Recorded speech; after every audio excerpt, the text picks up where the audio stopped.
आर्यन बाबू कहाँ है? मुझे पता है कि किसी को पता हो या ना हो, लेकिन आपके पास उनका खबर जरूर होगा। उमाकांत जी, आप ये कैसी बातें कर रहे हैं? कोर्ट बंद होने अभी 1 घंटा बचा हुआ है। लाइए, आप मुझे स्टैम्प पेपर और लेटर हेड दीजिए ताकि मैं उनको कोर्ट में पहुंचा दूं। ये स्टैम्प पेपर कहाँ है? जी, क्या बिना पेपर के काम नहीं चलेगा?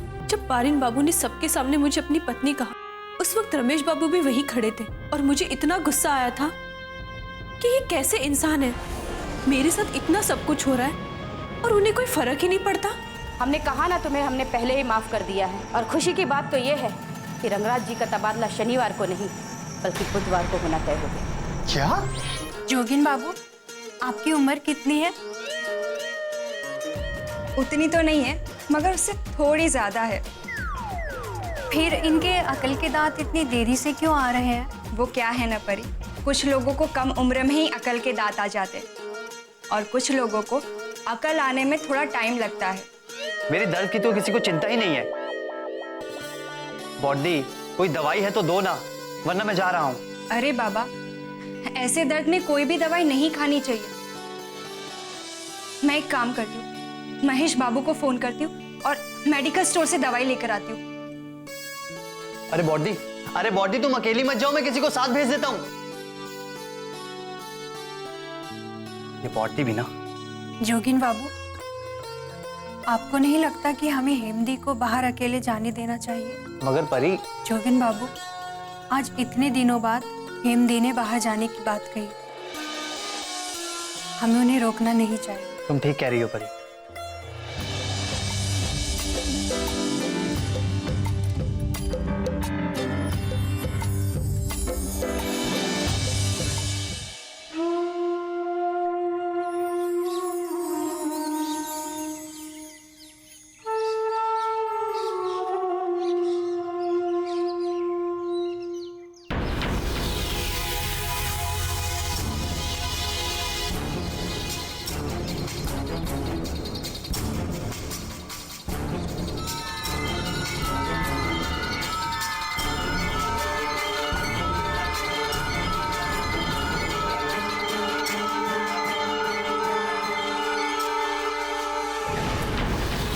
रुको, रुक जाओ, मेरा पर्स वापस करो। रुको।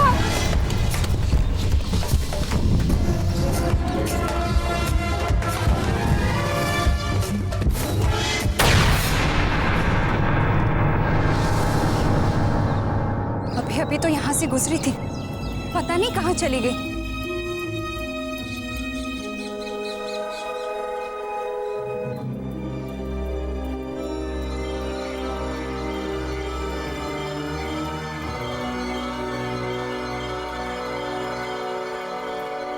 देखो बेटा, तुम जो कोई भी हो, मुझे मेरा पर्स दे दो।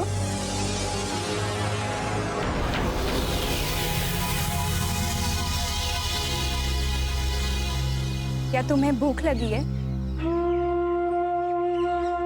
तुम्हें खाना खाने के लिए पैसे चाहिए? तुम्हारे माता पिता कहाँ हैं? इस तरह से किसी का पर्स छीन लेना ये अच्छी बात नहीं होती ना, इसे चोरी कहते हैं। लाओ लाओ, मुझे मेरा पर्स दे दो।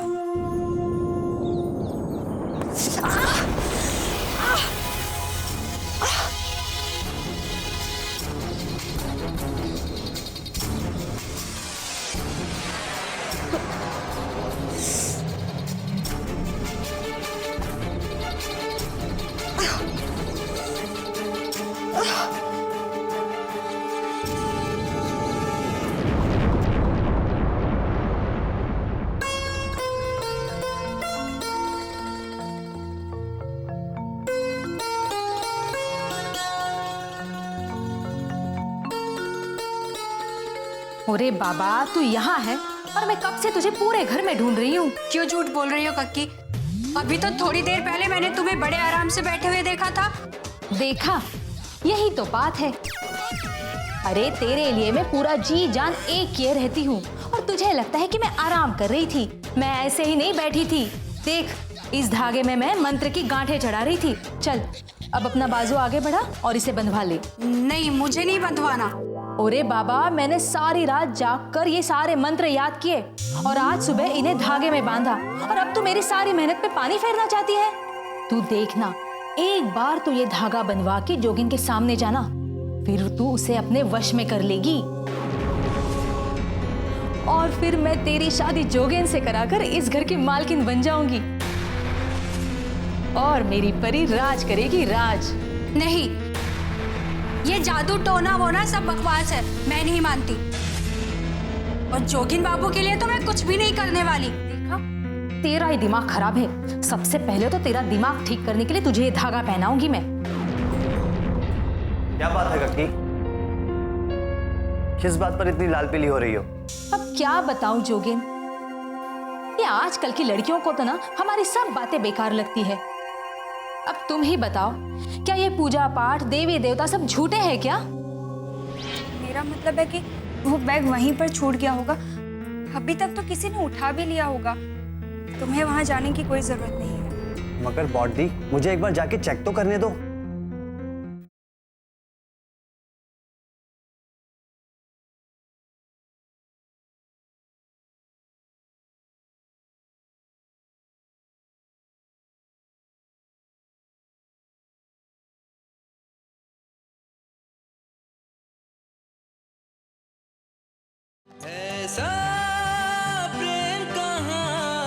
ये तो अपनी आस्था बनाए रखने के लिए होती है। समाज में नियम व्यवस्था बनी रहे, इसलिए हम लोग इन्हें मानते हैं। जैसे किसी चीज की अति बुरी होती है, जरूरत से ज्यादा इन चक्रों में पड़ने से हमें नुकसान पहुंच सकता है। अरे बाबा, ये आजकल के बच्चों को तो ना जरा भी अक्ल नहीं है। हे देवी माँ, इन दोनों को माफ कर देना। इन्हें तो पता भी नहीं है कि ये लोग क्या बोल रहे हैं। जोगिन बाबू, अब आपके दांत का दर्द कैसा है? मुझे घर में ही पेन किलर मिल गई थी, तो अभी काफी आराम है। काफी देर हो गई है, बॉडी भी घर नहीं आई। हेमदी, बॉडी, बॉडी, ये क्या हुआ बॉडी? हेमदी, ये क्या हो गया? तुम्हें चोट कैसे लगी? बॉडी, ये क्या हो गया? इतना खून कैसे बह रहा है तुम्हारे सर से? परी, जल्दी से पट्टी और कॉटन लेकर आओ। हाँ, भी ला। मैं भी गर्म पानी लाती हूँ। बॉडी, ये कैसे हुआ? कहाँ पे हुआ ये बात? इसलिए कह रहा था कि तुम घर से अकेले मत जाओ। देखो ना, कितनी गहरी चोट लगी हुई है। जोगिन, मैं ठीक हूँ, इतना परेशान होने वाली कोई बात नहीं, मुझे कुछ नहीं हुआ है। मगर बॉडी, ये सब कैसे हुआ? वो एक पत्थर आकर मुझे लग गया। मगर कैसे? अगर सच बताऊंगी तो जोगिन झूठ मूठ में परेशान हो जाएगा। कोई बात नहीं बॉडी। कुछ नहीं जोगिन, वो दरअसल मेरी ही गलती थी। वो बच्ची पत्थर फेंक रही थी और मेरा ध्यान ही नहीं गया, इसलिए लग गया। मगर मैं ठीक हूँ। कैसी बातें कर रही हो बॉडी? इतनी गहरी चोट लगी और कह रही हो कि कुछ ज्यादा नहीं लगा है। जोगिन, रिलैक्स, मुझे कुछ नहीं हुआ है, मैं ठीक हूँ। बॉडी, मेरी ही गलती है। मुझे तुम्हें अकेले नहीं जाने देना चाहिए था। अगर काका को पता लगेगा तो मुझसे बहुत नाराज होंगे और सीधा बोलेंगे कि तू बॉडी का ख्याल भी नहीं रख सकता। जोगिन, छोड़ो ये सब। तुम ये बताओ, तुम्हारे दांत का दर्द कैसा है? It was horrible. तुम्हें लेट हो गया आने में, इसलिए मैंने पेन किलर ले ली थी। आई एम सो सॉरी जोगिन। वो एक्चुअली मैंने मेडिकल स्टोर से तुम्हारे लिए दवाइयाँ ले ली थी, मगर मुझे लगता है वहीं गिर गई। कोई बात नहीं बॉडी। आप तो साथ में बैग लेकर गई थी ना, वो कहाँ गया? वो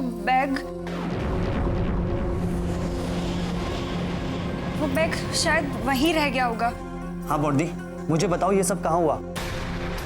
मैं वहां पे जाकर एक बार चेक कर लेता हूँ। बैग वहीं पड़ा होगा। नहीं जोगिन, वो बैग वहां पर।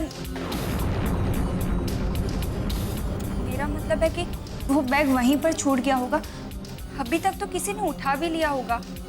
तुम्हें वहां जाने की कोई जरूरत नहीं है। मगर बॉडी, मुझे एक बार जाके चेक तो करने दो। नहीं जोगिन, तुम्हें ये सब करने की कोई जरूरत नहीं है। तुम्हें इतना दर्द हो रहा है, तुम्हें कहीं जाने की जरूरत नहीं, तुम आराम करो। अच्छा हेमदी, आप भी थोड़ी देर आराम कर लीजिए। मैं आपके लिए और जोगिन बाबू के लिए हल्दी का दूध गर्म करके लाती हूँ, उससे आपको आराम मिलेगा। सुन, मेरे लिए भी एक गिलास दूध गर्म कर देना। कहते हैं चुंबक चुंबक को खींचता है, वैसे ही दर्द दर्द को खींचता है। अब देखो ना, तुम दोनों का दर्द देखकर मेरे भी घुटनों में दर्द होने लगा। हाय रे मेरे घुटने। परी, मैं भी आ रही हूँ। बॉडी, मैंने तुम्हें मना किया था ना घर से अकेले जाने से। तुम मेरी बात कभी नहीं समझोगी ना?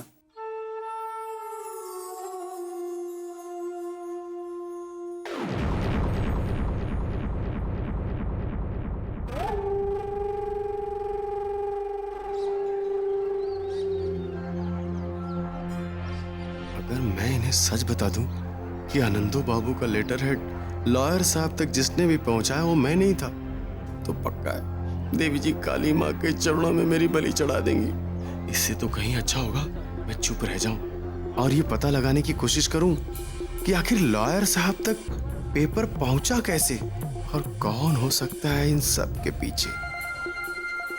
क्या बात है उमाकांत? तुम्हारी तबीयत तो ठीक है ना? तुम्हारा चेहरा इतना उतरा हुआ क्यों है? जी, मेरी तो शक्ल ही ऐसी है, आपको पता है। हाँ, ऐसा हो सकता है कि देवी माँ के दरबार में आए हो, यहाँ पर शांति हो, इसीलिए मेरी शक्ल ऐसी हो गई है। झूठ मत बोलो उमाकांत, तुम्हारे चेहरे से साफ पता चल रहा है कि तुम अंदर से बेचैन हो। हमें खुशी इस बात की है कि हमारे बेटे में भी वही जिद है जो हमारे अंदर है। ठीक है, अगर वो लाइन में लगकर आशीर्वाद लेना चाहता है तो हम भी उसका इंतजार यही करेंगे।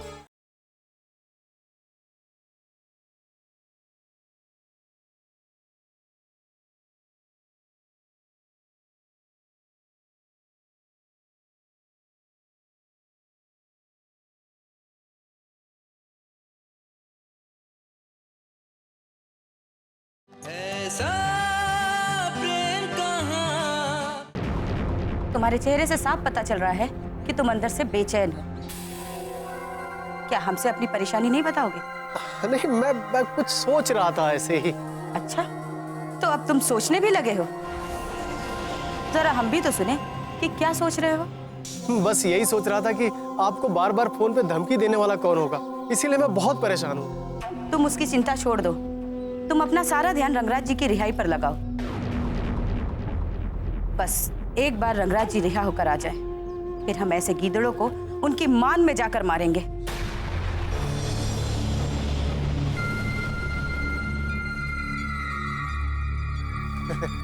देवी जी, आपके लिए आज बहुत बड़ा दिन है। आपके ऊपर माँ की कृपा अपरंपार है। आज आप जो चाहेंगे आपके मन की मुराद पूरी हो जाएगी। हाँ, हमें भी ऐसा ही लग रहा है उमाकांत। रंगराज जी की रिहाई जितना हमारे लिए जरूरी है, उतना ही जरूरी हमारे लिए हमारा बेटा है। बस माँ से यही विनती है कि हमारा बेटा हमें मिल जाए। देखिए, मैंने कहा था ना कि माँ की कृपा आपके ऊपर अपरंपार है। वो देखिए, माँ ने आपके ममता की पुकार सुन ली। देखिए महेश बाबू,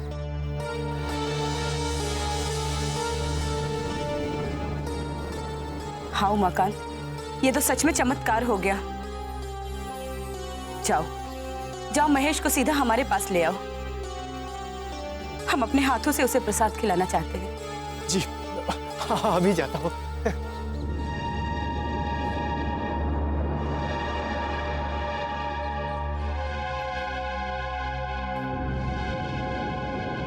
महेश बाबू, आपने मुझे पहचाना?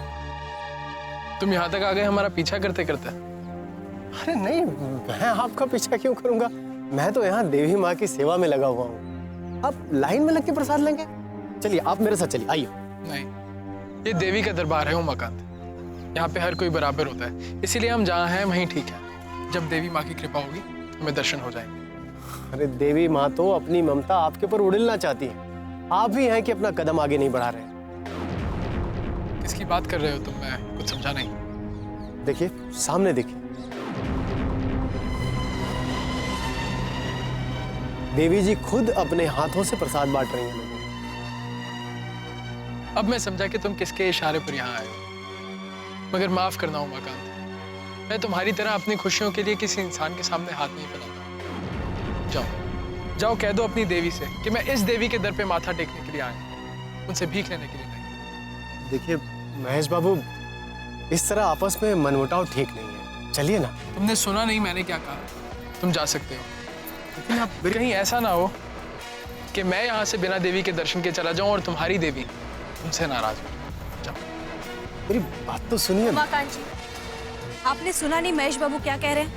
आप चले जाइए यहाँ से, हम खुद ही दर्शन कर लेंगे। ठीक ठीक।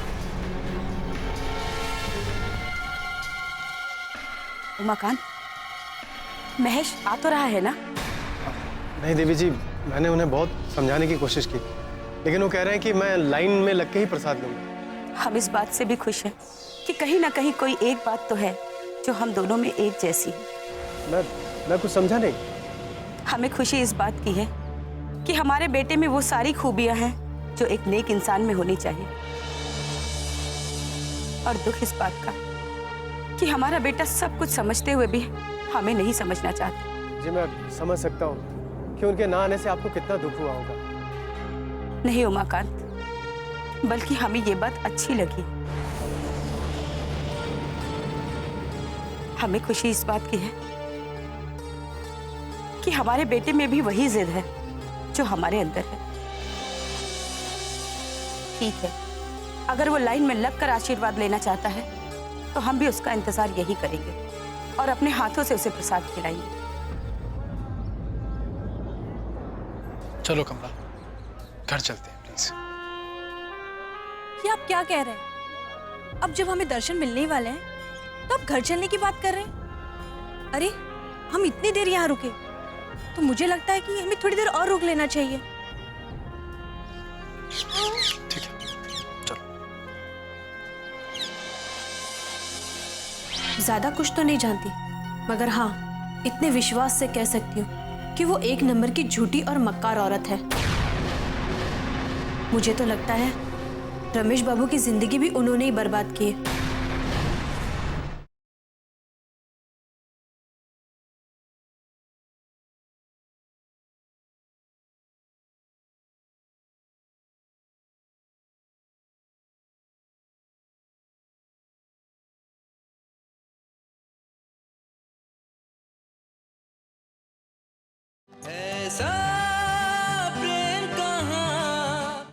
महेश, तुम सोच भी नहीं सकते कि तुम्हें यहाँ देखकर हम कितने खुश हैं।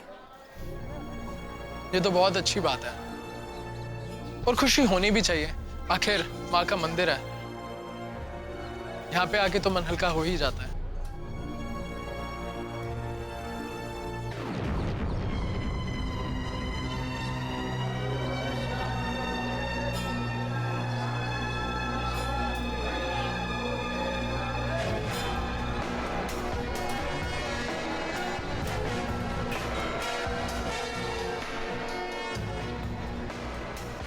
महेश, जी नहीं शुक्रिया, माँ के दर्शन हो गए, इतना ही बहुत है। चलो। माँ के घर से खाली हाथ नहीं जाते। माँ के दरबार में लोग वो इच्छाएं लेके आते हैं जिनकी उन्हें पूरी होने की उम्मीद होती है। मगर मैं जानता हूं कि हर बार की तरह इस बार भी माँ मुझे वो नहीं दे सकती जिसकी मैं इच्छा रखता हूं।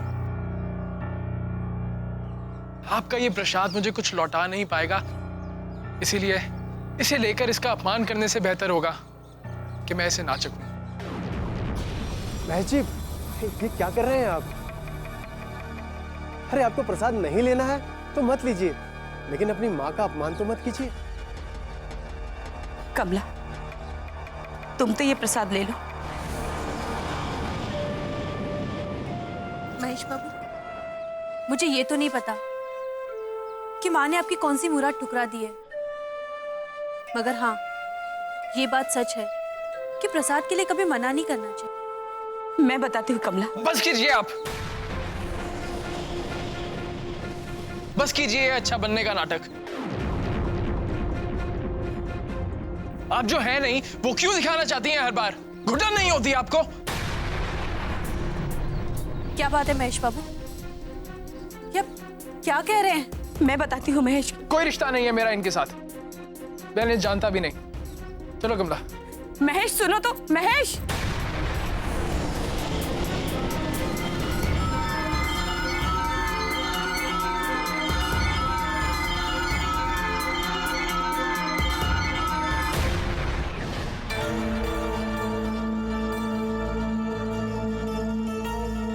आखिर वो खुद को समझती क्या है?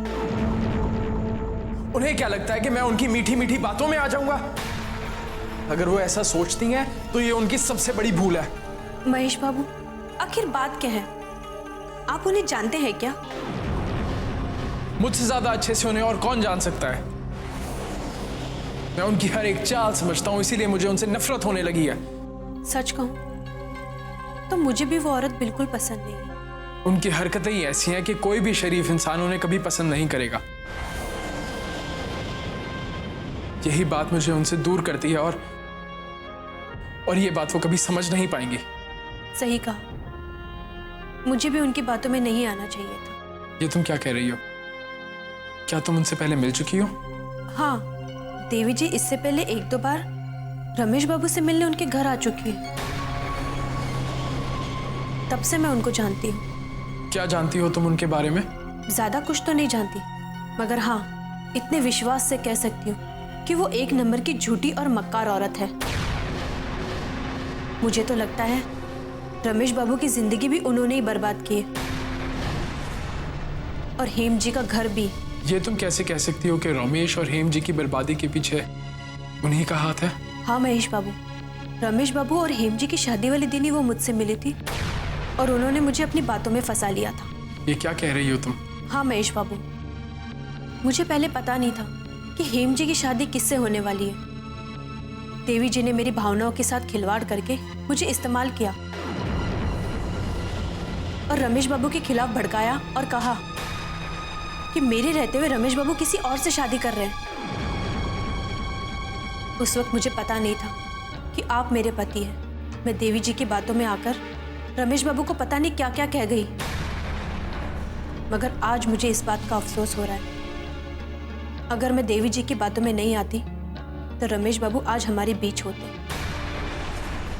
देवी जी बहुत शातिर औरत है, जो अपने मतलब के लिए किसी को भी इस्तेमाल कर सकती है। मगर कमला, अगर ऐसा था तो तुम्हें भी तो अपने दिमाग का इस्तेमाल करना चाहिए था ना? हाँ महेश बाबू, आप सच कह रहे हैं। जब एक औरत किसी को अपने तन मन से पति मान बैठती है तो उस समय उसकी हर एक बात उसे सही लगने लगती है, और मैं रमेश बाबू को दिल से अपना पति मानती हूँ।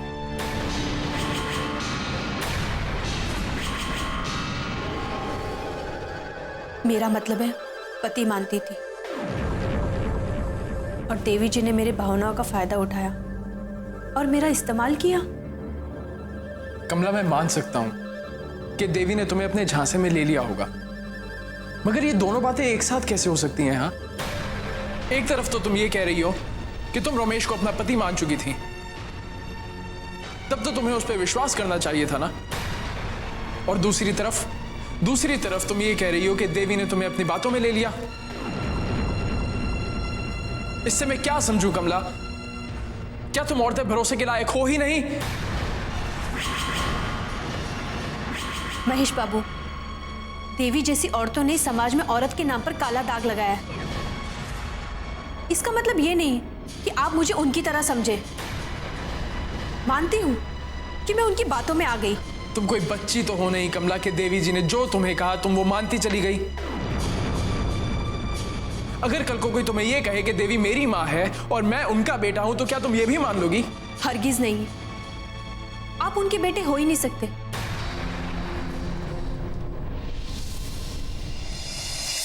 बॉडी, सुबह सुबह उसके सपने मत देखो, जिसने हमें दुख ही दुख दिए हैं। सुबह सुबह हमें उसके सपने देखने चाहिए जिसने जीवन में हमारे खुशियां बिखेरी हो। मेरे सुख दुख रमेश के साथ ही जुड़े हुए हैं। 1 मिनट हेमदी। क्या हुआ परी? कहते हैं जब किसी अच्छे काम की शुरुआत करते हैं तो देवी माँ के आशीर्वाद से करनी चाहिए। मैं आपके लिए प्रार्थना करने गई थी। आज आप अपने जीवन की नई शुरुआत करने जा रही हैं, तो दही खाना शुभ मानते हैं।